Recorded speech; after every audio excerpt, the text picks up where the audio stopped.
casa! Opa, podemos entrar? Bem-vindo ao O de Casa, o podcast que fala das delícias e angústias de ser brasileiro vivendo fora do Brasil. Um lugar para dividir histórias e dar aquela força nos momentos de incerteza. Vamos aqui falar sobre aquelas coisas que a gente só conta para os de casa mesmo. Então, puxa a cadeira, pega o pão de queijo que o O de Casa está começando. E hoje nós temos um convidado muito especial que, por coincidência, que na verdade nada é coincidência, né? Ele neste momento está no Brasil e eu e a Clá, nós viemos assim representando o Brasil, ela de verde e eu de amarelo, não foi combinado. Mas vamos conversar com o Júnior Souza. Ele tem a formação de cozinheiro, atualmente ele está morando em Nova Lima, em Minas Gerais, mas ele já morou na Irlanda, em Londres, em 3 estados diferentes do Brasil e está de mudança para Portugal. Júnior, seja bem-vindo ao O de Casa. Muito obrigado. Tudo bem, pessoal? Bom dia. Bom dia e tudo bem? Que prazer receber você aqui. Eu tenho assim, participar com você. A gente estava conversando um pouquinho antes da gravação, né? E nossa, eu tenho muitas perguntas para fazer sobre a sua profissão, sobre a sua experiência. Eu estou bem animada assim com a nossa conversa de hoje. Vamos lá, vamos lá. O que vocês querem saber? Pode perguntar tudo. Um livro aberto, o livro do cozinheiro está aberto. Ô, Júnior, obrigada, né? Tem muito tempo que, na verdade, acho que a gente se fala mais pela internet do que pessoalmente, né? Desde o tempo que a gente se conhece. Bom, mas para começar, a gente sempre pede convidado para trazer uma música brasileira que te inspira. O que você consegue trazer para a gente de música brasileira que te inspira? Bom, olha, eu não sou muito de música assim, muito pontual, sabe? O que me inspira mais é a cozinha, né? Eu sou cozinheiro, então quando eu vou lembrar do Brasil é mais uma comidinha que a gente faz em casa. O meu divertimento, o meu e da minha esposa é ficar em casa, cozinhar. Então a gente sempre traz uma comidinha brasileira, né? A música em si, ela é bem aleatória. A gente adora MPB em geral, né? Então, vamos escutar uma MPB, tanto as antigas quanto as novas, né? Que a cena brasileira é impressionante. Toda vez que você liga um Spotify, alguma coisa, tem alguém diferente fazendo uma música bacana. Verdade. Né? Então, e aí acaba que eu não conheço muitos, assim, artistas. Então, eu sempre coloco num aleatório e vou curtindo ali uma música. Sempre traz uma surpresa ou outra, né, de letra, essas coisas, mas eu em música, assim, eu não tenho nada pontual. Gosto de Rapa, gosto Barão Vermelho, um rock nacional, assim, sabe? Perfeito. Cazuza, ontem mesmo a gente estava aqui escutando um Cazuza, assim. Então, nada pontual, mas eu gosto de bastante coisa, assim, digamos assim. Não sou muito ligado aos nomes, para dizer a verdade. Mas sempre a referência da música junto com a comida ali é sempre o que traz um calorzinho no coração quando a gente tá fora, né? Você tem alguma música, assim, que às vezes você tá cozinhando, você escuta, que você lembre da última vez? Eu tô num momento, assim, eu gosto de Silva, que é um baiano, né? Que tem uma musiquinha mais tranquila. Eu gosto de Silva, eu gosto de um rapaz aqui de Belo Horizonte que chama Fi Barreto, que é super bacana também. Nome de música é muito difícil. Mas eu curto muitas músicas. Você já trouxe 2 aí que eu não conheço. A gente pode pesquisar para incluir na playlist, né? O Fi Barreto é muito legal, tô curtindo bastante, descobri há pouco tempo, e ele é de Belo Horizonte, então tem muitas referências daqui de Belo Horizonte, né, quando a gente está escutando. Então fala de ruas, fala de bairros, fala de coisas que acontecem aqui, digamos, no nosso quintal aqui, né, onde que a gente está acostumado, né? Então é bem legal, vale a pena vocês darem uma olhadinha aí para escutarem um pouquinho. Vou pesquisar. Bacana. Júnior, agora a gente precisa conhecer um pouquinho, né, sobre você, sobre a sua história, né? Então eu vi que você já esteve em vários lugares quase um cigano, né? Já viajou bastante, já morou em vários lugares. Conta pra gente um pouquinho, assim, da sua história, onde você nasceu, onde você cresceu, né? As principais mudanças e por que você decidiu ir para o exterior, depois voltar para o Brasil e vai novamente. Uma longa história, né? É uma longa história. Acontece, eu sou de Nova Lima, né? Eu nasci aqui em Nova Lima. Meus pais eram trabalhadores da mineradora aqui da cidade, né? E é um grupo muito grande, assim, mundial, né? E acabou que eu comecei assim, aos 17 anos eles se mudaram para o interior de Goiás. E eu fui com eles, então morei lá um tempo, mas acho que minha vida estava muito aqui, né? Saindo assim, adolescência, né? Então quis voltar, então já vim morar sozinho com 17 anos, eu voltei para Minas e morava sozinho, estudava numa escola aqui, que é uma escola da italiana, uma escola que foi montada pela Fiat, né? Então os professores italianos, essas coisas. Então eu já comecei a ver o mundo com outros olhos.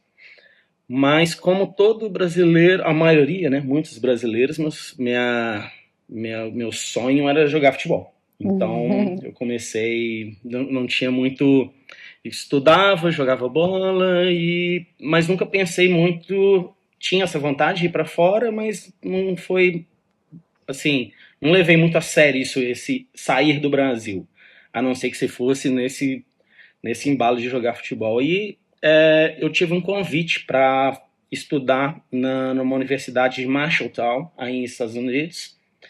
Um treinador da universidade, ele conhecia o meu futebol e me convidou para ir para os Estados Unidos. Então eu comecei a fazer o curso de inglês, me preparar, né? E enquanto a documentação rolava, eu fui me preparando. E infelizmente, no meio desse processo, eu perdi a bolsa que ele havia me oferecido. E essa bolsa me deu uma bolsa menor, mas ainda assim era muito caro ir estudar aí, né? Conta de dólar e tal. E como eu já estava no processo de aprender a falar, eu tinha feito um semestre de gastronomia aqui no Brasil, eu resolvi trancar porque eu ia para os Estados Unidos e acabou que deu errado. Mas como eu já estava com a faculdade trancada, estudando inglês, né, eu falei assim, olha, já os Estados Unidos já deu errado, mas já estou com tudo pronto mesmo, passaporte, documentação. Escolhi um país meio aleatório, assim, que foi a Irlanda. Já alguns amigos já haviam, eu tinha um amigo que trabalhava com uma empresa de intercâmbio, então ele me sugeriu a Irlanda, já que eu queria sair para estudar inglês. E era um destino que na época, 2007, não haviam muitos brasileiros na Irlanda, assim, haviam alguns, mas ainda não era o boom que é hoje, assim, de vários tem bastante, né, brasileiro lá agora, né? Agora tá muitos brasileiros mesmo, e na época não tinha, eu conheci, ser sincero, não conheci 20 brasileiros na época que eu morava lá, sabe? E aí eu fui para Irlanda e estudando, trabalhando, e eu consegui na época um clube para eu jogar lá também, então era um clube bem menorzinho, assim, bem pequeno, mas que me ajudava a pagar as contas, então isso era bom. E até que eu desisti. Como eu desisti, já havia feito a gastronomia, um semestre de gastronomia, eu tinha um amigo meu que trabalhava lavando pratos num restaurante bem famoso lá em Dublin, e eu pedi para ele uma vaga, olha, conversa com o chefe lá e me ajuda a entrar no restaurante para trabalhar lavando prato com você. E coincidentemente, na época, eu tive a sorte, né, estar no lugar certo, na hora certa. No dia que eu fui fazer uma entrevista, o chefe viu o meu currículo, viu que eu já havia estudado, e tinha uma pessoa saindo de uma das praças, um outro chefe que já tinha experiência, e falou assim, olha, você tem a oportunidade, você pode ir lavar prato, ou eu tenho essa estação aqui que eu vou precisar de alguém, e se você quiser, a estação é sua, e ele vai te dar um treinamento. E aí, assim foi. Ai, que bacana, aí eu fui, né? Gostei, fiquei. Esse chefe, ele é um chefe muito grande lá na Irlanda, e ele, tipo, me colocou debaixo do braço e vou te ensinar. Aí acabou que eu acabei o meu curso lá na Irlanda, enquanto eu trabalhava. E ele me ensinou bastante coisa, e aí da cozinha eu fiquei. Aí fiquei na cozinha. Ah, você terminou a faculdade, então, de gastronomia lá? Terminei lá, isso. E terminei, acabei de trabalhar e acabou que eu voltei pro Brasil. E aí no Brasil eu abri um restaurante, fiquei um tempo, fui trabalhar em Florianópolis, morei 4 anos em Florianópolis com minha esposa. Até essa nova fase, que foi de ir para Londres agora. Eu estava casado e a gente teve um contratempo no nosso relacionamento, que a gente separou, e coincidentemente 10 dias depois do nossa separação, eu recebi essa proposta meio inusitada de ir para Londres para ajudar esse amigo que trabalha com uma empresa de açaí, e então eu fui para ajudar ele. E até estamos aí. Agora eu tô de férias no Brasil agora, digamos umas férias, porque a gente vai para Portugal, estamos mudando para Portugal para a gente expandir os negócios, a loja de açaí para Portugal, para a Europa em si, né? A gente já tem 4 lojas no Reino Unido de açaí. E agora vamos para Portugal, vamos expandir, estou esperando só a documentação ficar pronta para a gente poder ir para Portugal e ver essa nova etapa, né? Nossa, que bacana. É muita experiência, né? Eu fico já curiosa para saber sobre cada país, sabe? Portugal talvez você não tenha a vivência, mas essa vivência de estar em Londres e estar na Irlanda, trabalhando na mesma profissão que você escolheu, isso é tão difícil a gente ver, né, Fê, de brasileiros, porque geralmente você reinicia a vida, você muda a profissão. Não, eu tô achando bem legal, mas antes disso, antes de passar para essa etapa, eu queria entender assim, quando você foi convidado para vir para os Estados Unidos e deu errado, você tinha algumas expectativas, e aí imagino que você deve ter mudado essas expectativas quando você decidiu ir para Londres ou para a Irlanda no primeiro momento. Então eu queria entender, antes de você sair, quais as expectativas que você tinha do que você iria encontrar nesses lugares? Você consegue? Pode ser coisas assim, que às vezes a gente acha que é bobagem, mas quando você sai, a sua visão é diferente de quem está no Brasil, né?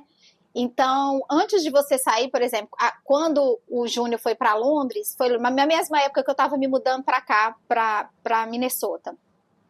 Então eu tinha na cabeça algumas expectativas que não se cumpriram, tipo clima, eu achei que era já sabia que era mais frio do que o Brasil, mas não imaginava que era tanto. Sabe? Então assim, umas coisas que do dia a dia mesmo, não necessariamente profissionais, mas do dia a dia. Olha, essa primeira saída quando eu fui para a Irlanda, primeira frustração de não ter conseguido ir para os Estados Unidos, na realidade, mas não porque eu não deixei de ir para os Estados Unidos, era uma frustração mais pessoal, profissional, que era um sonho jogar futebol, e lá eu ia unir o útil ao agradável, que era estudar e jogar o futebol, né? Mas uma certa frustração no início. E a Irlanda foi sempre um susto, assim, foi uma escolha de, olha, deu errado e em um mês eu já decidi, vou para a Irlanda. E lá eu fui morar primeiro com uma família, né? Então os costumes são totalmente diferentes, né? Primeira coisa, a alimentação, né? Já começa aí na alimentação, que é totalmente diferente do que a gente tem. O costume, na Irlanda você toma um English breakfast pela manhã, que é uma coisa monstruosa, né? Feijão, batata, bacon. E aqui a gente está acostumado num cafezinho da manhã, que é um pãozinho com manteiga, rapidinho ali, né? Já nunca fui tanto assim de acordar e tomar um café da manhã, então isso aí já, assim, nossa, de manhã, mas já tem essa refeição, né? Então foi uma família que me adotou, foi super legal. Eu fiquei uns 3 meses com eles, assim, só, mas foi super bacana, 2 velhinhos, assim, super carinhosos.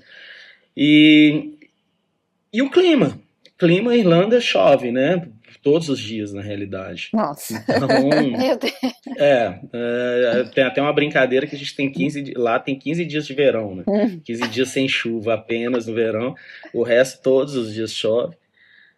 E que é diferente também da Inglaterra, que eu esperava ser mais frio até quando eu fui para Londres, e que não senti essa, tirando, é lógico, o mês de dezembro, janeiro, que é bastante frio, os o resto do ano é agradável, é uma temperatura agradável. Isso foi bem mais tranquilo, assim, Londres. Londres, na realidade, eu acho que após eu ter passado por Dublin, chegar em Londres eu já estava bem ambientado, sabe? Então, por mais que já tinha um tempo, um espaço de tempo considerável, né, da última vez no exterior, mas Londres eu cheguei e parecia que eu já estava mais acostumado. Acho que Dublin foi uma vivência bem interessante, de correr atrás, de primeira vez estar fora do país, né? Com todas as dificuldades que a gente tem, principalmente língua, né? Mas o fato, como eu mencionei, de eu ter ido para a Irlanda e não ter tantos brasileiros na época que eu fui, foi muito bom para aprender o idioma, né? E trabalhar em cozinha, que cozinha invariavelmente qualquer lugar do mundo. Hoje é lógico que tem esse glamour, mas basicamente são pessoas de baixa renda, digamos assim, que vão trabalhar numa cozinha, que é uma coisa mais agressiva trabalhar dentro de uma cozinha. E difícil de entender. Então, no início, bastante... muito mau entendimento, né, na língua, mas aprendendo assim a trancos e barrancos e foi. Então isso essa segunda saída do país para Londres, por exemplo, foi assim extremamente, eu considero fácil, assim, sabe? Já acostumado com o clima, idioma, um entendimento de que é uma cultura diferente, então você tem que se adaptar, não chegar e ficar com aquela coisa na cabeça, nossa, o Brasil era assim, não, já sabia que já ia esperar isso, entendeu? Então, essa segunda fase foi bem menos problemas, surpresas desagradáveis, do que, sabe, foi fácil a adaptação, esses já dois tava, últimos anos e meio. Né, já estava mais preparado, né? Sim, não tem susto. Olha, assim funciona. Assim, a gente está muito acostumado assim com o jeitinho brasileiro aqui no Brasil, né? As coisas que não funcionam, você já tá ali esperando, sabe? Um transporte público, é um ônibus que demora, que aqui pra gente, tá tudo tranquilo, né? E Londres é eficiência, né? Então, tipo, transporte funciona, as coisas funcionam, não tem um jeitinho, as coisas são como elas estão escritas para ser. Então você tem que seguir, né? Ô, Júnior, e você falando sobre isso, eu tô super curiosa. E isso é uma coisa que eu sempre pensei, assim, aqui quando eu saio para comer, eu gosto muito de conhecer lugares, assim, né, para comer. E aí eu fico imaginando como é a cozinha, como que funciona a cozinha de um restaurante. Então, eu queria saber, primeiro, quais são os postos de trabalho dentro de uma cozinha, qual que é essa dinâmica e quais diferenças que você notou em relação ao estilo brasileiro e quando você foi para fora do Brasil, se existem essas diferenças? Olha, depende da cozinha, mas geralmente, né, eu acho que a diferença que tem que a gente não tem aqui no Brasil, hoje começou, né, com esse glamour de cozinha já começa a aparecer, você tem mais cozinhas bem mais estruturadas aqui no Brasil.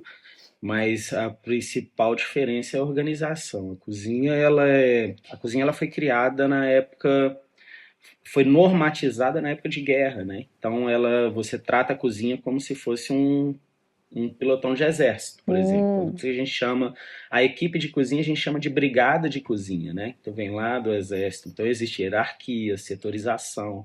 Então, um restaurante menor, você vai ter ali uma seção de entradas, uma pessoa que faz o prato principal, a pessoa que mexe com o peixe, a pessoa que mexe somente com a carne, a pessoa que mexe somente com a sobremesa.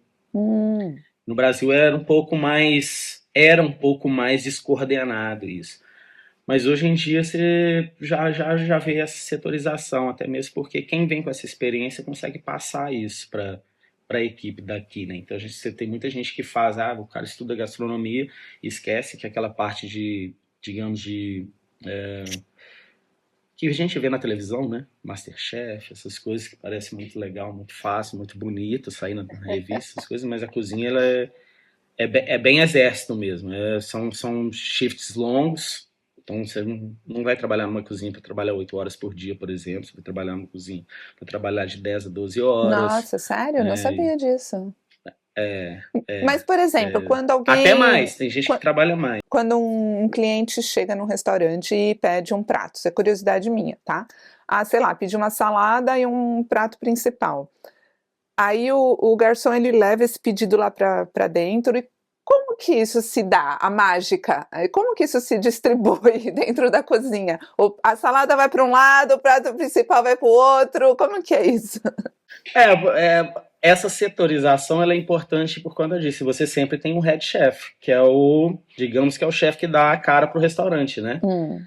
Então vamos te dar um exemplo. Se você tem aí um restaurante do Gordon Ramsay, por exemplo, ele está ali como head chef e ele que vai fazer esse controle. Ele vai falar, ele recebe o pedido e ele vai dizer, olha, eu quero uma salada, eu quero uma carne, eu quero uma massa. Todas as praças sempre ouvindo aquele pedido, ele cantar esse pedido, mas é ele quem vai controlar. Olha, primeiro vai sair a salada e aí que eu tenho tempo, o pessoal da carne, vocês têm X tempo para soltar essa carne, porque eu já estou soltando uma entrada aqui agora.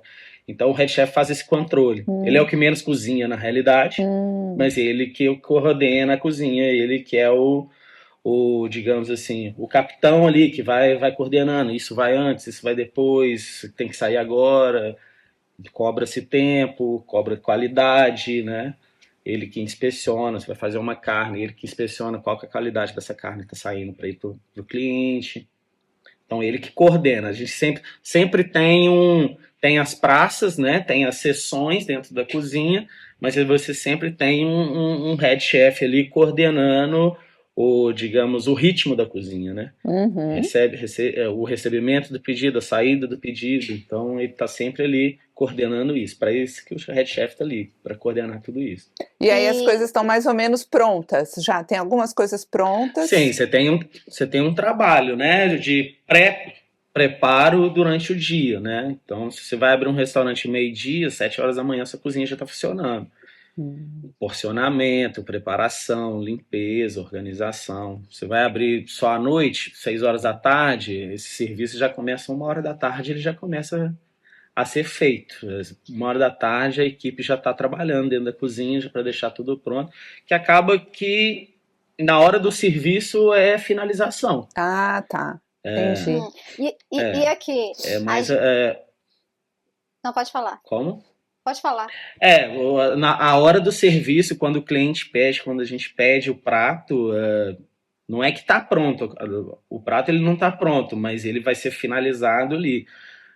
A cocção da carne, de uma proteína, da carne, do peixe, faz ali na hora, fresquinho, mas, sabe, uma salada lavada, um macarrão pré-cozido, um arroz, ele já fez ali uma massa base que ele vai finalizar ali na hora. Entendeu?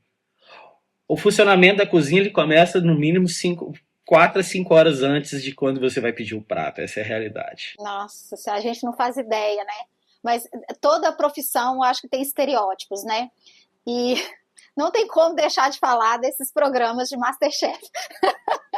E aí, a minha dúvida é gritaria mesmo?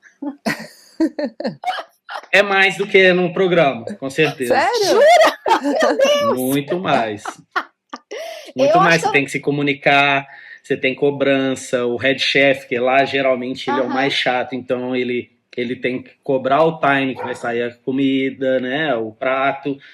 Então, o MasterChef, essa gritaria, ela é um pouquinho menos porque tem que ser mais educado para televisão, mas dentro da cozinha mesmo não tem tanta educação assim não, sabe? Nossa. Era esse ponto que eu ia chegar, porque assim, eu imagino que é muito estressante, né?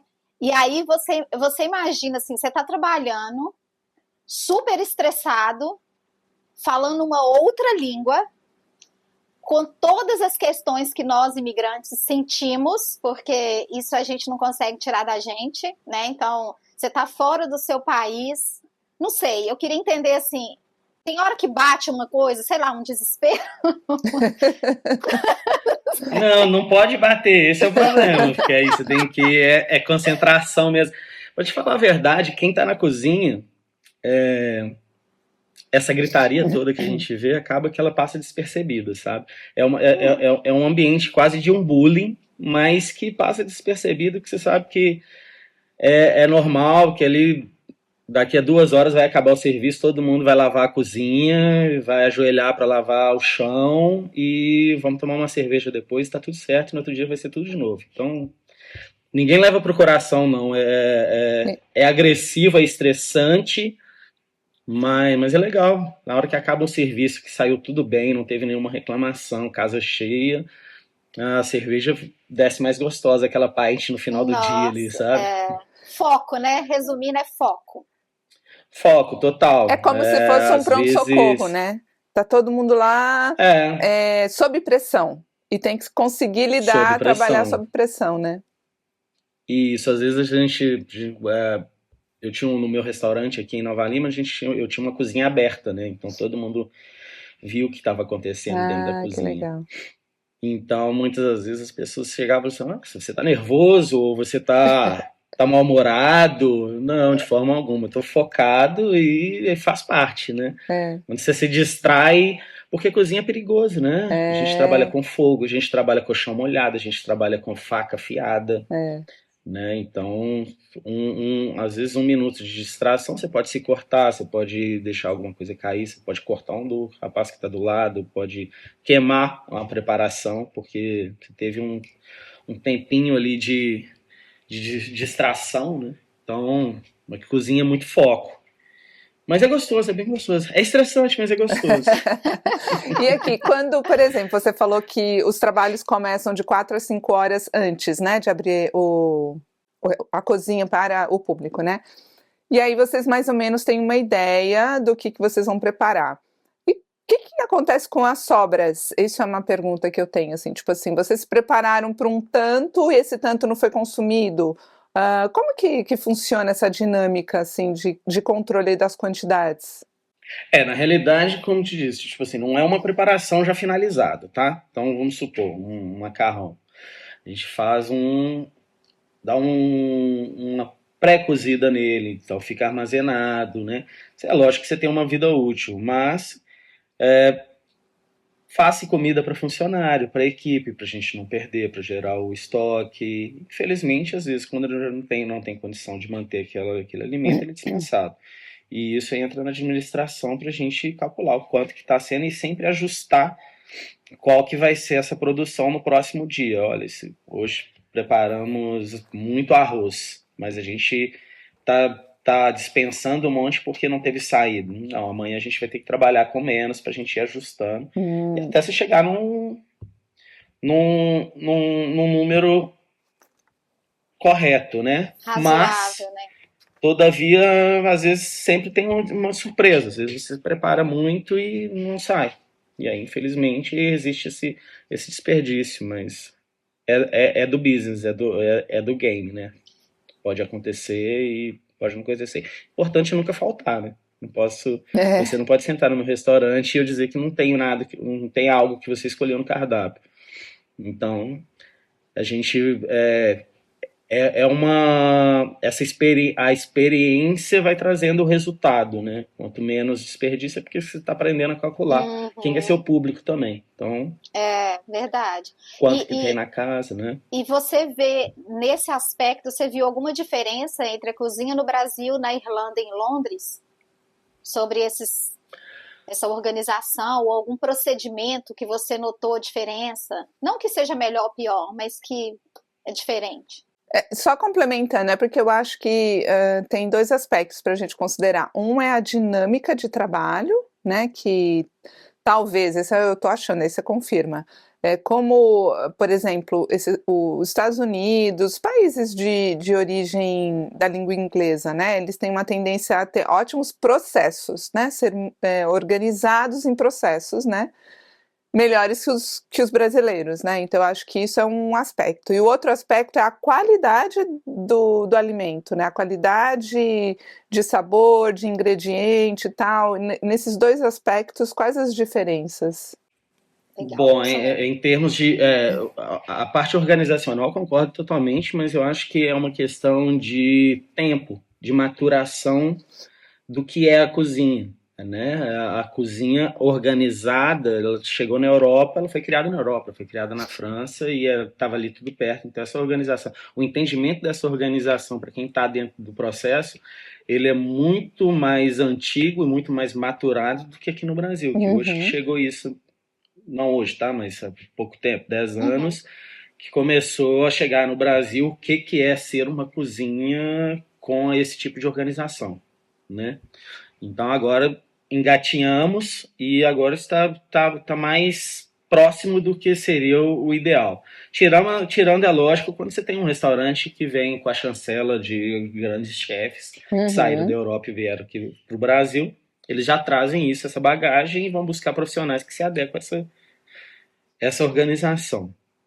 Mas hoje a gente já está muito mais próximo do que, digamos, seria o ideal de uma organização bacana de uma cozinha. Agora, quanto a insumos, né, ingredientes, qualidade, eu não sei os Estados Unidos, nunca estive nos Estados Unidos, mas na Europa a diferença é gigantesca até pelo preço, né, pelo valor das coisas aqui. A gente consegue insumos em preços muito mais acessíveis, insumos de altíssima qualidade do que aqui no Brasil, né? E isso é lógico que traz resultado na preparação e, no caso do Brasil, ele traz um valor agregado muito maior. Para você conseguir um produto de qualidade aqui, você vai ter que pagar um valor muito alto, o que eu acho, né, que é impressionante, porque essa diferença, né, agora, essa minha vinda, eu fiquei assustado com os preços aqui do Brasil, é uma questão econômica, mas é muito absurdo, assim, a dificuldade que hoje aqui no Brasil, acho que uma pessoa que mora aqui no Brasil, ganha no Brasil, para ter acesso a coisas de qualidade igual a gente tem no Reino Unido, aqui essa relação aqui que você perde no seu salário mínimo, digamos assim, ela é gigantesca, né? E no Reino Unido, não. Você entra no mercado da esquina que você vai ter um queijo de qualidade com um preço que a gente paga aqui muito barato, mas aqui no Brasil ele é muito caro, entendeu? Então é mais complicado fazer cozinha de qualidade aqui no Brasil do que fora, acredito que nos Estados Unidos também, né? Curioso, porque aqui nos Estados Unidos, pelo menos, que eu vejo assim, no supermercado, se você tem muita oferta de comida pronta, muita, mas assim, absurdamente. Os corredores de geladeiras com a Clá pode, né, também, aí também é assim, né? Os corredores congelados, assim, tipo, sei lá, uns 40%, 30% do supermercado, só de corredor, assim, de congelado, né? E você tem a área ali do hortifruti, que é infinitamente menor do que tem de oferta no Brasil, se a gente fosse comparar. Se eu optar pelos congelados, a minha conta de supermercado vai sair muito menor do que se eu comprar comida, se eu comprar, sei lá, o que eles falam que é matéria-prima, né? Os insumos, Então, assim, o que eu gasto no supermercado aqui, por conta de isso, porque eu não fico comprando só orgânicos, não, porque se eu for procurar orgânicos, ainda vai ficar mais caro. É muito mais do que a média das famílias americanas, por causa da forma como se come, né? Então, aqui é muito caro comer saudável. Você também tem essa experiência aí, Cá? Não, no Reino Unido não. O multiprocessado, né, essa alimentação congelada, ele é mais caro do que você cozinhar em casa. A gente tem até... alguns produtos são sobretaxados quando tem muita gordura, quando são super processados, existe uma taxação tributária muito maior, sabe? Então, se você for produzir mesmo em casa, comprar legumes, comprar frutas já não processados, ele é bem mais barato. O congelado, não existe um grande incentivo para o congelado, assim, no Reino Unido, sabe? Que legal, isso é interessante. Aqui em Minnesota é igual em Michigan, Fê. Até a questão de frutas, né? A gente encontra frutas já picadas. Então, potinhos, como se fosse salada de fruta, várias frutas diferentes picadas, super caro, super caro. Mas ainda assim, se você compra o potinho de, sei lá, com 3 variedades de frutas, e você comprar uma fruta, é quase o mesmo preço. É estranho demais. É porque realmente eles prezam demais a praticidade. Então, eles estão sempre buscando praticidade, né? Então, eu acho que é por isso que eles tentam manter no mesmo valor. Porque as pessoas não têm o hábito... Os estrangeiros compram as frutas e legumes e verduras ali naquela área do hortifruti. O restante, realmente, não. Então... Vai pro processado, pro congelado. Não, no Reino Unido a gente não tem esse apelo, assim, apesar de ser tudo sempre corrido também, eu acho que a praticidade, todo mundo tem a praticidade, mas o inglês, ele... Eu costumo dizer que o inglês não come tão bem, sabe? Porque, apesar de ter esse valor, mas é tudo muito corrido, acredito que seja... Eu conheço Londres, né? Eu não posso falar das cidades do interior, outras cidades, mas acredito que seja um pouco comparativo com Nova York, por exemplo. A pessoa toma um café em casa, legal, mas durante o dia parte para o street food, para um hambúrguer, para pizza, um burrito, alguma coisa assim, um wrap que ele vai encontrar na rua, e ele vai comer adequadamente só à noite, quando ele chega em casa, que ele prepara um jantar ali. Mas durante o dia é tudo muito rápido, né? Então, o fast food ele é massivo assim, nas ruas. É mais fácil você encontrar barracas na rua, feiras, vendendo street food, aquela coisa rápida ali, do que um restaurante aberto para você sentar e fazer uma refeição ali bacana, que é o que a gente está acostumado aqui no Brasil, né? O parar para almoçar. Né? Você tem um horário de almoço, um prazo de almoço. No Reino Unido, não. No Reino Unido, você tem um horário para sair, lógico, mas sempre correria. Então, toda esquina tem uma barraquinha com um lanche, com, sabe, um hambúrguer, algo que é rápido, que a pessoa come em pé ali. Come em pé indo de uma estação para outra.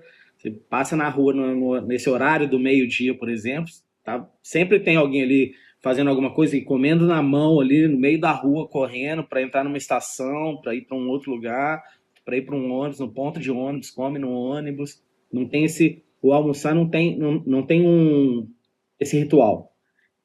Mas à noite, a parte da manhã, toma-se um ótimo café, né? Eu já vi o English breakfast é uma refeição, né? Logo pela manhã, sua primeira refeição, você já come linguiça, bacon, ovo, batata, tomate, cogumelo, tudo no mesmo prato. Durante o dia é coisa rápida. E à noite você sempre tem... E à noite faz um jantar. Mas é bem isso. Essa é a cultura alimentícia, assim, sabe? Aqui lá no Reino Unido. Eu acho que é bem próximo aqui nos Estados Unidos. É um brunch no breakfast. E depois o jantar, é verdade. Agora, antes da gente começar a gravar, tenho que dizer que a gente entrou com uma questão e nós falamos, vamos parar e vamos perguntar isso quando estiver gravando. Porque a Fê te apresentou como cozinheiro. E a gente ficou na dúvida, cozinheiro, é chefe? Como é que é? Como que chama, né? Bom, eu sou formado em gastronomia. O curso de gastronomia, ele te dá um entendimento de que é o ambiente gastronômico, digamos assim, tanto desde o escritório até na cozinha, claro, né? E o ser chefe é você estar comandando uma cozinha. Hoje eu não estou numa cozinha, eu sou formado, então eu sou cozinheiro, ok. Mas eu não posso falar assim, eu sou um chefe, eu não tenho um restaurante, não estou comandando um restaurante para ser um chefe, né? Quando você perguntou das estações, né? Então você tem o nome das estações. Você é um chefe de entrada, um chefe disso, chefe daquilo. Tem vários. É sempre chefe de alguma coisa, como tem o head chef, que é o principal. Mas isso é quando você está dentro da cozinha, né? Hoje eu trabalho com street food, é uma parte mais igual a gente tem a loja de açaí, né? Eu faço atendimento, né? Trato com o fornecedor, trato com o cliente. Todos é um ambiente gastronômico, sim, mas não é propriamente uma cozinha onde que você diz, você é o chefe da cozinha do açaí, não. Mas a formação é cozinheiro, entendeu? Bacana, gostei. Gostei. Obrigada pela explicação. A gente está tirando todas as dúvidas, né? Aqui você recomenda quando eles falam, quando tem aquela plaquinha assim, ó, peça para visitar a cozinha. Porque você sabe que o que os olhos não veem, o coração não sente, né? Então, o que você recomenda? Se tem... Vá à cozinha ou não vá? Não, vá. Se já fizeram o convite, vá sim para conhecer. É bem interessante. Bom que você vê o movimento da cozinha, como que funciona. Com certeza eu vi pouca gritaria, já que é aberto ao público.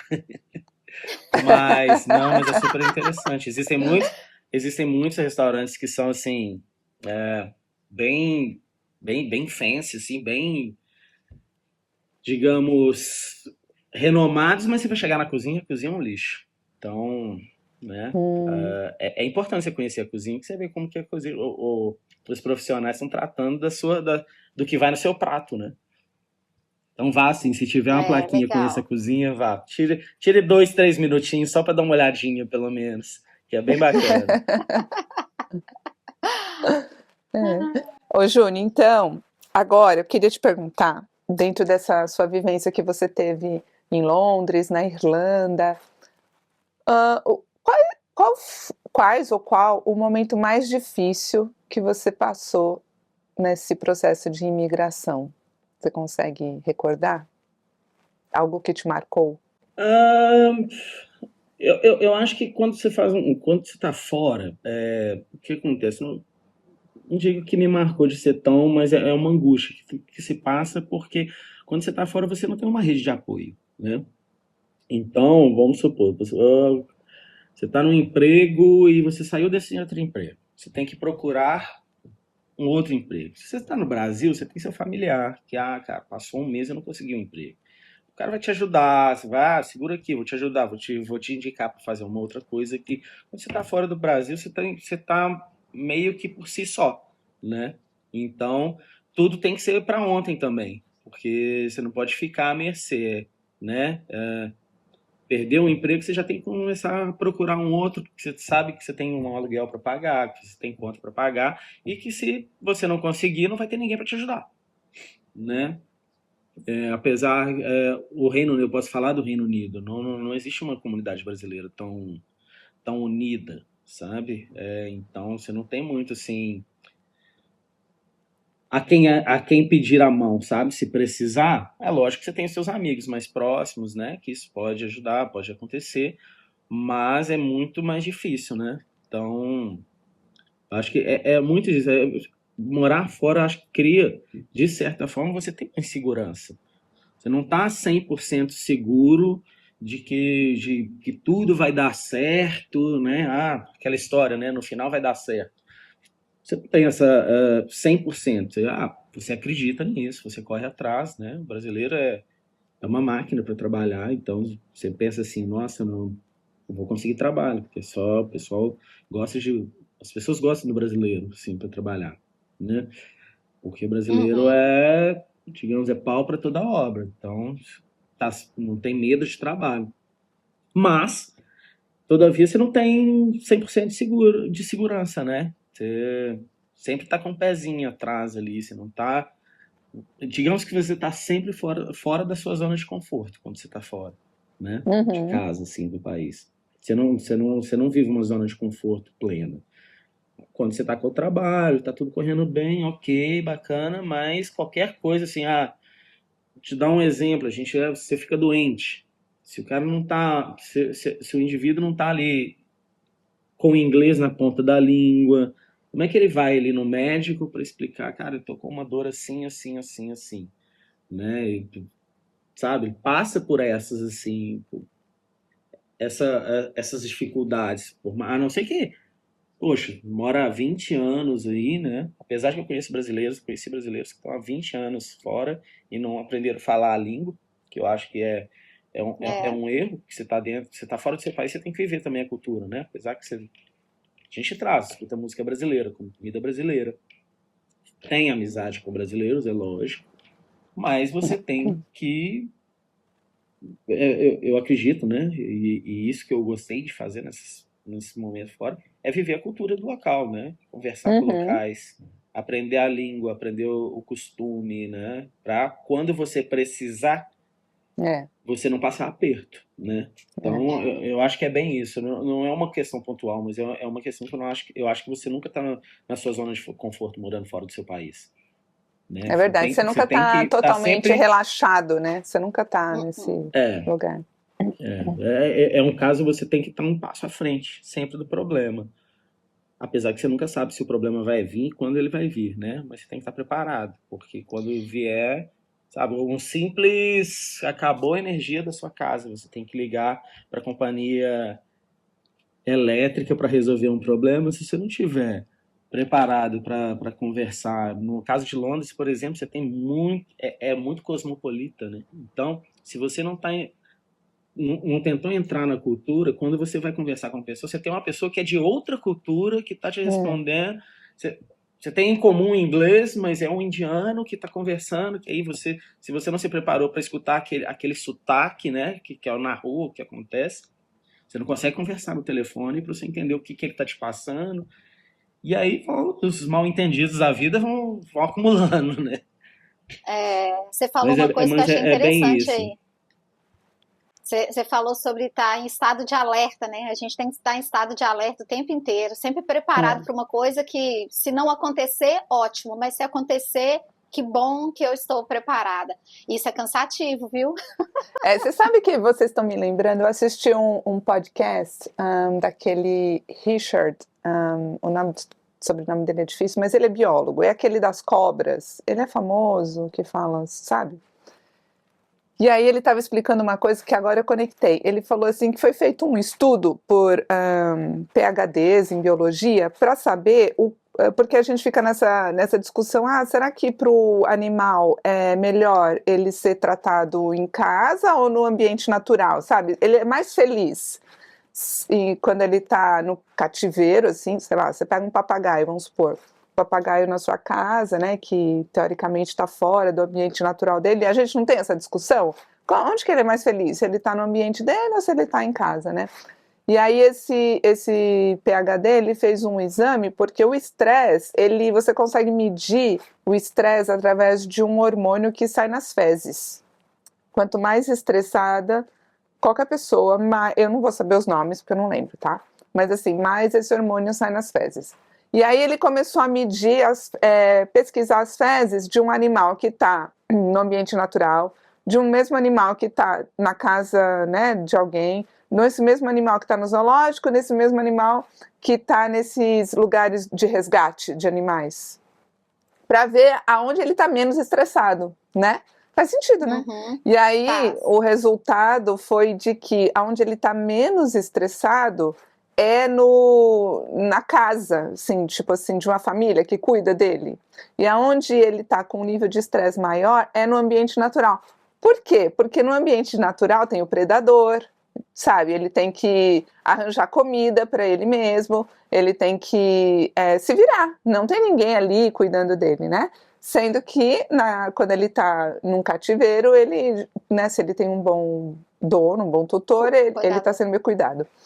E aí isso faz a gente refletir, não que assim, tem que prender os animais, não é isso, é uma constatação, porque aquilo que a gente acha, sempre o melhor ambiente é o ambiente natural, as coisas são como elas são, né, assim, não é a gente que decide como que a vida animal vai ser, se vai ser fácil, se vai ser difícil, não tá pra gente nessa decisão, mas eu consegui fazer essa relação quando você disse isso, né, porque eu acho que se fossem fazer esse exame com os imigrantes, o nível de estresse ia ser um pouquinho maior, porque a gente está num lugar onde você não sabe exatamente como as coisas funcionam, não é? Então, pensei sobre isso agora. Mas eu acho que é muito importante a proposta, né? A proposta para aquilo que você se propõe.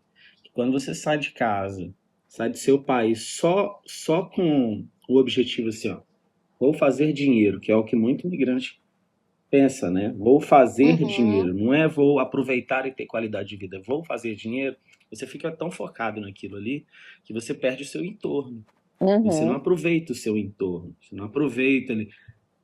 Eu trabalhei muito, mas a gente tem que aproveitar as coisas. Uhum. Aprender, né? Acho que o ser humano, né, o ser pensante, você tem que aprender também. Só executar, só executar, só executar, isso vai trazer um estresse, porque às vezes nem sempre o só executar vai te trazer felicidade. Você vai ter aquilo de volta. Ah, tem dinheiro na conta, será que isso tudo vale?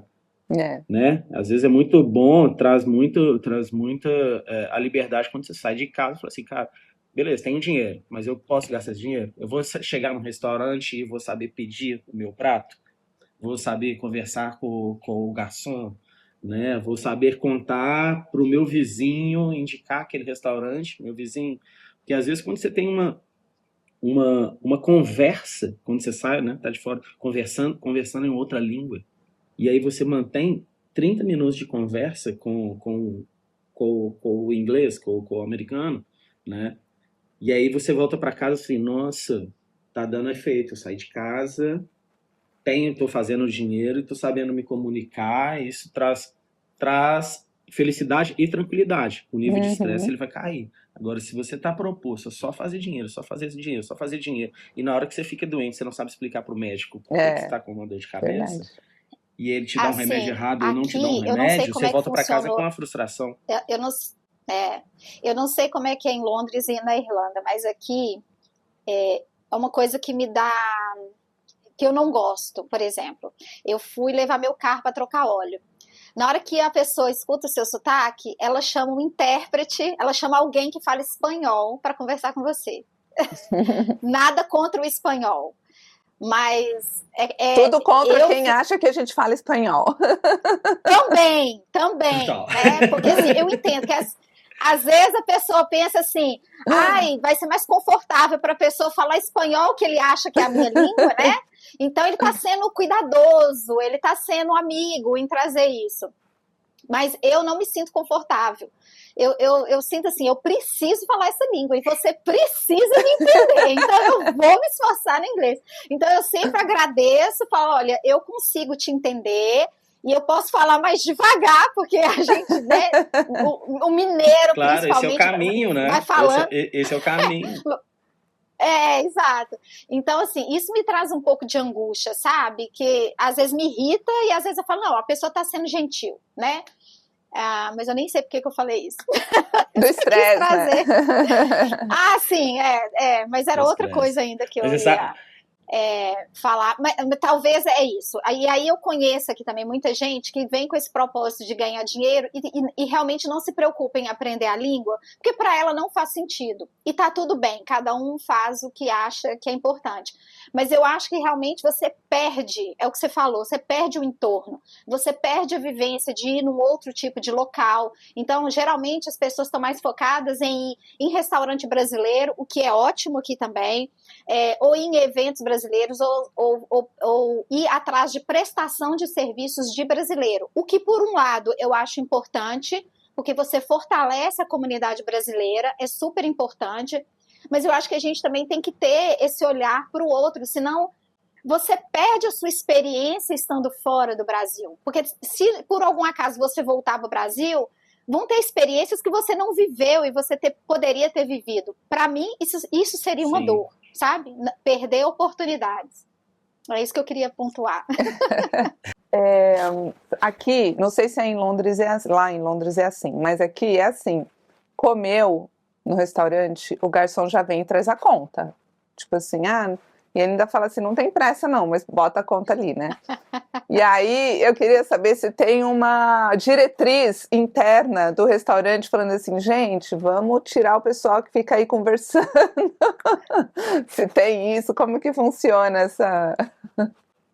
O inglês não tem muito essa coisa que é igual do brasileiro de ficar muito tempo na mesa, não, sabe? Geralmente, até, por exemplo, você vai num restaurante que é all you can eat, né? Tipo um rodízio. Mas você tem 2 horas. Lógico, pode ser que você fique mais 2 horas, mas geralmente quando você faz a reserva já é explicando assim, olha, sua reserva é de 2 às 16. que essa mesa tá para você, entendeu? Porque ele já preza pela rotatividade. O inglês em si não tem muita conversa. Chega, faz o pedido, vamos comer e vamos embora, sabe? Não tem muito... Não precisa de ficar nessa pressão, não. Entendeu?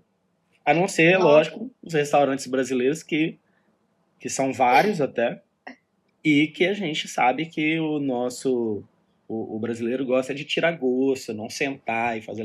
Então fica tomando uma cerveja, tentando tirar gosto, tem um sertanejo, tem um pagode ali, e aí aquela mesa é sua a noite inteira. Mas nos restaurantes ingleses é bem mais ou menos assim, você não fica mais de 2 horas e meia na mesa, você não consegue, não tem esse costume, não, sabe? É igual aqui nos Estados Unidos, e é tão interessante a gente falar isso, porque nós 3 somos da mesma cidade, né? Assim, não nasci em Nova Lima, mas morei muitos anos em Nova Lima. A Fê também morou em Nova Lima, você é de Nova Lima. Quando você fala isso de restaurante, eu só penso em boteco, tomando cerveja. Né? E aqui a gente não tem isso. Nós não temos esse costume de restaurante, né? Não, exatamente. Eu sinto muita falta do boteco. Mas a verdade, o brasileiro é assim, né? O brasileiro gosta de um bom papo, gosta de uma boa cerveja, né? Então, aí um tira-gosto para aproveitar o momento, né? Mas eu acho que o mineiro uma descontração do que mais a função de só comer. Isso. Exato. Esse é o ponto. Aqui ninguém vai para um restaurante para como é que é a palavra? Socializar. Para socializar. Você não vai para o restaurante para socializar, né? E o bom mineiro, né? Como é que é? Minas não tem mar, então vamos para o bar. Exato. É isso. Ô Júnior, agora eu queria te perguntar se você tem algum fato curioso que você gostaria de comentar aqui com o pessoal do de casa. Aquilo que a gente não fica sabendo se ninguém contar, sabe? Assim, você tem alguma coisa que você se lembra? Não exatamente. Eu lembro uma vez, são os passos no início, né? Na Irlanda, a gente aprendendo a falar inglês, né? Aprendendo, então tem muita coisa que aí vem a palavra lá em português, vem na sua cabeça e você fala assim, acho que isso aqui encaixa aqui no inglês aqui, e na realidade é totalmente o contrário, né? Então teve uma passagem mesmo que eu estava trabalhando com um rapaz na cozinha até, e eu quis falar pro rapaz que eu estava planejando uma viagem. E aí, sem falar o inglês ainda, só engatinhando, né? Então eu soltei um verbo em inglês que é o pretend, que na realidade é fingir, né? E eu fui... que eu estava pretendendo viajar, né? Então, em vez de soltar um intend, eu soltei um pretend, e aí eu reparei que na hora, no dia, né? Lembrando, ele ficou com um cara meio esquisito, assim, né? Mas, ok, vida que segue. E um tempo depois que eu tava estudando, falei assim, nossa, aquele dia... Falei isso aí pro rapaz, e ele achou que eu tava, tipo assim, nossa, que malandrão, né? E ainda tá me contando. Tá. Tipo assim, eu não vou vir no próximo final de semana porque eu estou pretendendo fingir uma viagem. Tipo isso. Então, ficou, acho que soou assim pra ele, entendeu? Ficou feio, mas ainda devo essas desculpas pra ele. Um dia eu vou falar pra ele, olha, lembra aquele dia... Tava aprendendo, desculpa.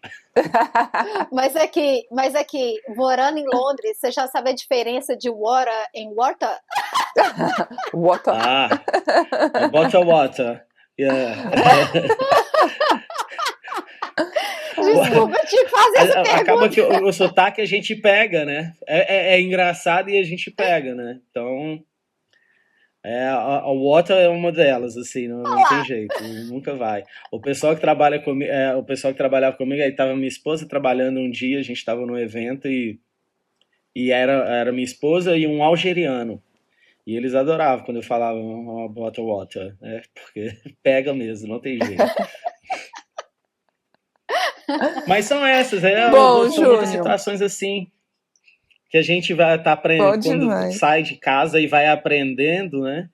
A gente vai tropeçando e depois, quando vai maturando, a gente vai lembrando, nossa, que mico errado, que eu paguei, né? É igual a primeira vez que uma amiga minha americana me mandou uma mensagem me chamando. Não, eu mandei mensagem chamando ela para ir para algum evento. Não lembro o que.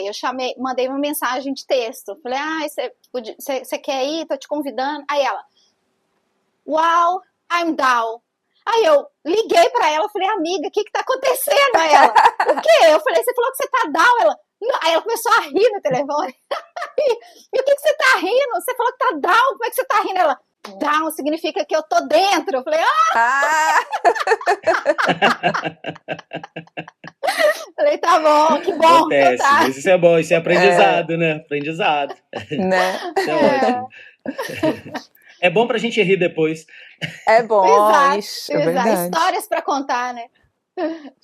Bom, então a gente chegou naquela parte do podcast, que é a parte mais importante, com a pergunta que não quer calar, que a gente faz para todo convidado e que para responder precisa pensar bastante. Mas a pergunta é o seguinte, Júnior: morar fora do Brasil te tornou menos ou mais brasileiro? E por quê? Não acho que é um caso de menos ou mais brasileiro. Acredito que talvez até um pouquinho mais por causa da saudade, né? Então, digamos que uma música brasileira não seria não é a primeira lista do meu Spotify, por exemplo, mas lá se transformou, né? Mas eu acho que não é essa questão de ser bem ou mais ou menos, mas é uma questão de entender que as coisas podem ser mais organizadas, e que se fossem organizadas, a gente aí dá saudade do Brasil. Se o Brasil tivesse essa organização em várias áreas que a gente vê, né? Nos Estados Unidos, provavelmente vocês veem, que eu vi no Reino Unido, se o Brasil tivesse metade dessa organização, dessa disciplina em várias áreas, ninguém sairia daqui, né? Tivesse uma força econômica, tivesse organização. Você só sairia se você falasse assim, eu quero aprender uma língua, eu quero aprender uma cultura, que é diferente. Hoje a maioria sai do Brasil para ganhar a vida, para fazer a vida, não para aproveitar, né, o que a gente estava falando, de aproveitar, né? Então foca-se muito no trabalho, mas porque a gente não tem isso aqui, infelizmente, né? A gente tem... não tem nada partidário, tá, gente? Mas é um desgoverno, não atual, mas os que já passaram de todos. A gente tem, né? Hoje a gente colhe um fruto desagradável, que é a desgovernança, que é de todo o passado. Seja um, seja outro, não importa quem que esteja lá. A verdade é que hoje que a gente vê que não foi feito, não foi plantada aquela sementinha, né? De um progresso bem estruturado, de um progresso econômico, né? É isso. Aí acaba quando a gente vai buscar isso aí fora, a gente vê que, poxa, nós estamos lá de fora e olha só como que as coisas podem ser organizadas, que se fossem organizadas um país do tamanho que a gente tem, com tanta gente boa, tanta gente boa de trabalho, né? Com força, né?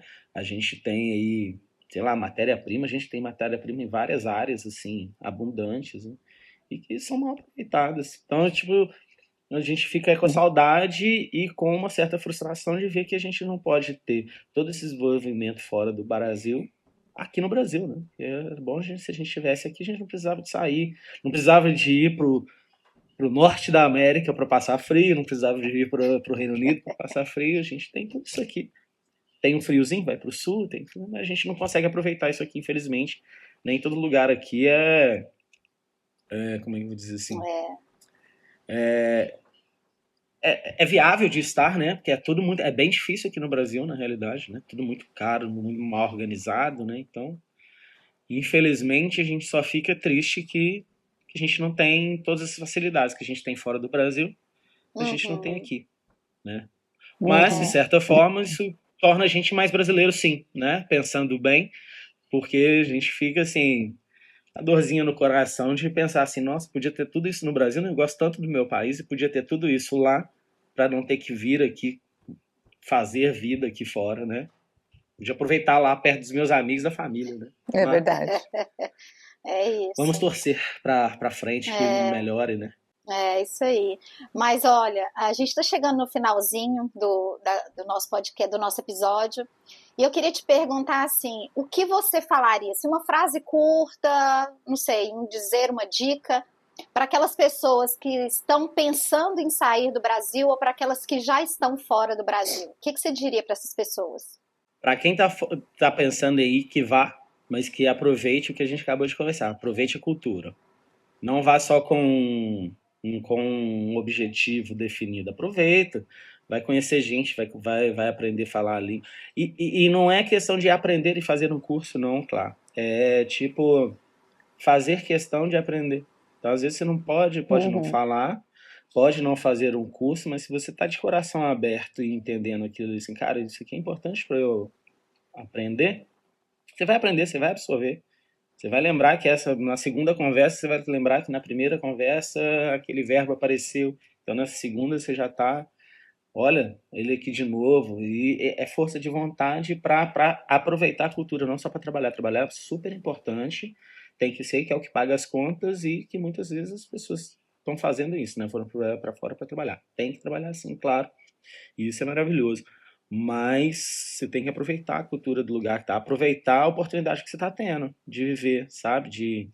Sabe, igual no Reino Unido, de andar e ver um prédio histórico, olha que legal, ver um parque legal, né? Aproveitar isso, a própria comida do lugar, experimentar.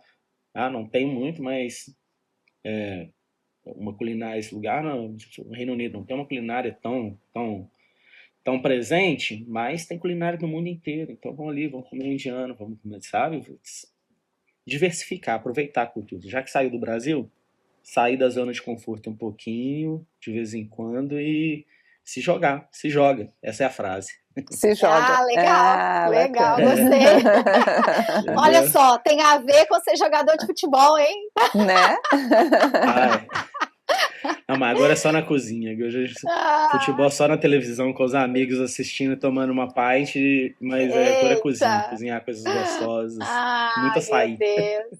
É isso aí. Ô, Júnior, eu queria te agradecer demais pela sua disponibilidade. Gente, estamos gravando no sábado de carnaval. Isso é muito. Exatamente. Imagina, eu que agradeço a oportunidade, foi super legal. Obrigada por ter aceito o convite, por compartilhar com a gente assim tantas coisas bacanas. Eu acho que muita gente tem curiosidade de saber como que funciona a cozinha, esse trabalho que é tão importante, é o coração assim de um restaurante. E eu gostei muito, assim, para mim foi muito enriquecedor poder conversar com você. Obrigada por participar. Muito obrigado, gente, adorei. Precisando, só chamar de novo. Se quiser deixar suas redes sociais, onde as pessoas te encontram, ou o restaurante que você está indo para Portugal, se quiser fazer um merchan aí, é agora. Bom, eu não sou muito das redes sociais, né? Eu passo. A Clarice já viu, às vezes ela me manda uma mensagem, eu respondo depois de 3, 5 dias, é porque eu não sou muito de entrar, mas a gente está com esse novo projeto, que é a Jungleberry, né? Estamos expandindo para a Europa, vamos abrir agora em Portugal e, se Deus quiser, vamos expandir para mais países. Açaí de altíssima qualidade. Tem um açaí que vai chegar nos Estados Unidos, que é o Açaí Tea, que é um chá feito do caroço do açaí, que o meu amigo desenvolveu essa receita desse chá, já está tudo prontinho, já vamos começar a distribuir aí nos Estados Unidos, então vocês vão poder tomar o Açaí Tea. E em breve, quem sabe, a gente não tem uma lojinha da Jungleberry aí para vocês. Então tá. Vou deixar uns recadinhos aqui, então eu queria primeiro dizer que todo domingo a gente tem episódio novo no canal. É importante se inscrever no canal, clicar no sininho e compartilhar com as pessoas que você acredita, né, que vão gostar de ter informações sobre imigração. Também deixar nos comentários sugestões, a gente está super a fim de ouvir o que você aí do outro lado está achando aqui das nossas conversas. Isso mesmo, siga a gente no Instagram, Facebook e TikTok. Todo domingo a gente está lá com algumas informações, tem alguns cortes, e no Spotify você pode ouvir também, além do YouTube. Então todos os links estão aí na descrição. No Spotify, além dos episódios, você pode ouvir uma playlist chamada Inspirações, que traz as músicas inspiradoras dos nossos convidados. Então fica com a gente e segue a gente por aí. Então é isso. E é isso aí, o Ô de Casa tá ficando por aqui. Tchau, pessoal. Ô de Casa! Ô de Casa!